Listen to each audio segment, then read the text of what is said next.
Alright guys, so this time I'm going to show you how I've been making some what I think are some pretty nice dubstep basses with Albino3. They're much better than those cheeky ones I showed you how to make in the intro to synthesis video, but I'm assuming you've watched that and you've practiced and you're a little better now and you want to take it to the next step. So I kind of start with this sound every time. It's a blanked out patch. It's just a sawtooth and a square, both at range 8 in the middle, symmetry wise. I'm going to drop it an octave, and then I'm going to set it to mono on the voices here, and I'm going to turn glide on for held, and then I'm going to set the time up to about there. Looks good. Yeah, that's good. And so we've got a good starting point. Now, the two best filters that come with Albino, in my opinion, are the ones called Cream and then the one called Scream. They're both pretty good. For this one, I'm going to use Scream. I'm going to set it to a low pass, 24 dB. Saturation, I'm going to put on 3, and I'm going to turn the saturation up just a little bit. We now have this.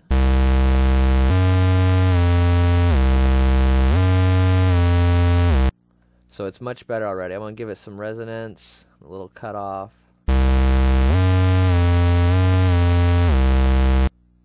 Alright, I like that.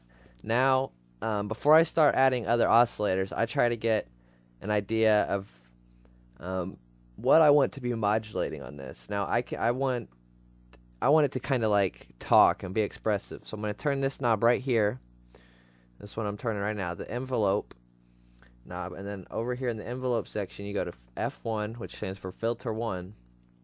I'm going to click sync and then play some notes.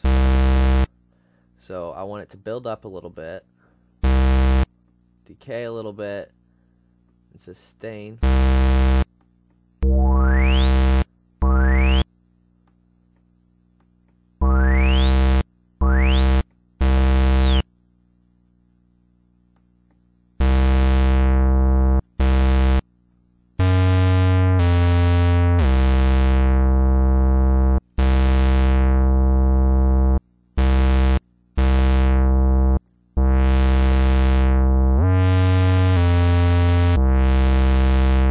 Alright, so that kind of talks a little bit. It's got some movement going already.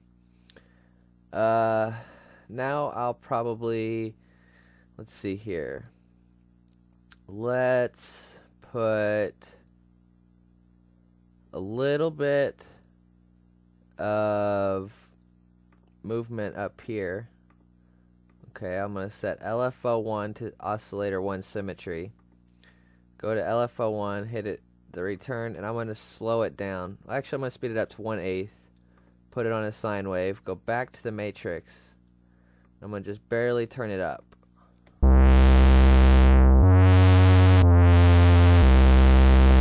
See, here's it with nothing of that. It's good, but it's not the greatest. And then you just drag it.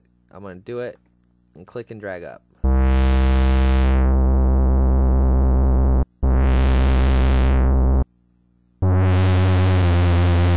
So it just gives it a little bit more movement, which you want because it keeps things interesting.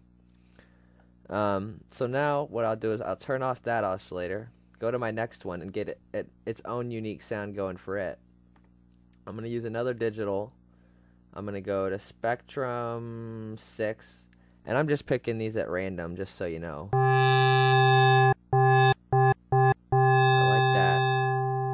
I like that, so let's hear what this one sounds like. Alright, those sound good together, but I'm going to set the pitches different on these.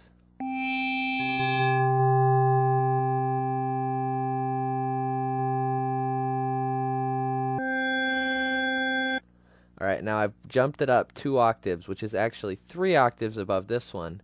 I'm going to turn the semi off by about 4 so that it's not perfectly in tune with this other oscillator here. And it's already routed to filter 1. And I'm not going to do the symmetry on it.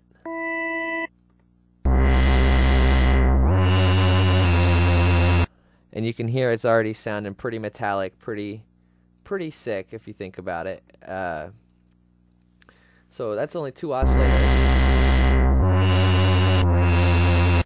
So, and we've got a pretty fat sound there. Now what I like to do is I'll give it some body.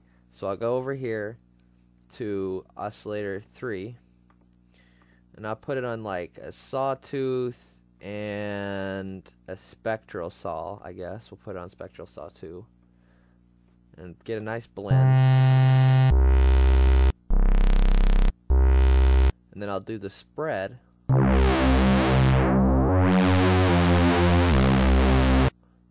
then I'll play that with the other ones.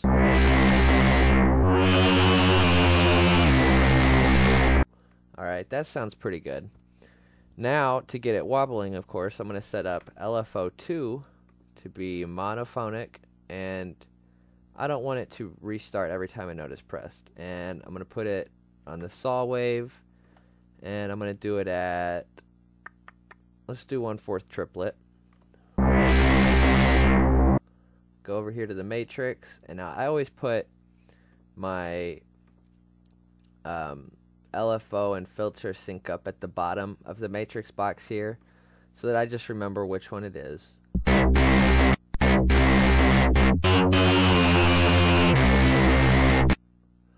That sounds pretty good. So I'm going to pause the recording here, and I'll come back with like a bass line for you.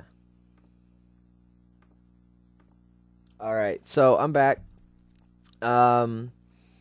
Pretty much I have laid out this basic bass line with that sound I just made. I tweaked the LFO rate a little bit.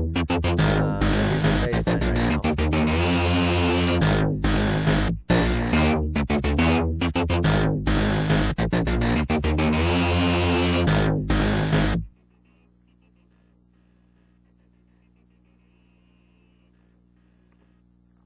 So, it's pretty good so far, I think. Thing is, like, it's kind of hard to tell in context unless you've got, like, a beat with it. So I'm just going to put, like, a little beat with it real quick. I've got enough time to do that.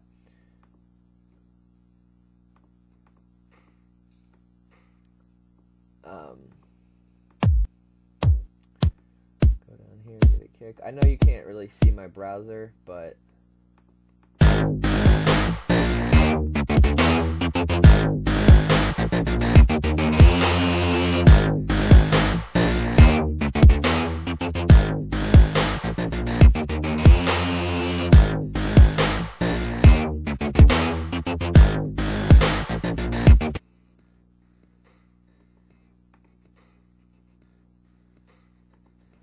now the reason the kick seems a little off is because the faster LFO is at a triplet speed. So what I'm going to do is shorten these to there and set it to 1/3 of a step, drag it back just a little, set this to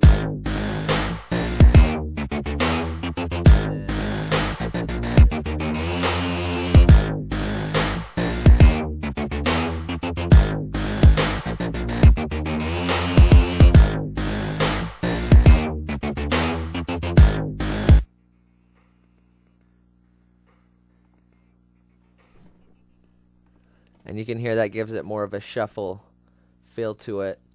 So that's a pretty basic bass. Now, of course, you would want to layer a sub underneath that, and you can just use an albino.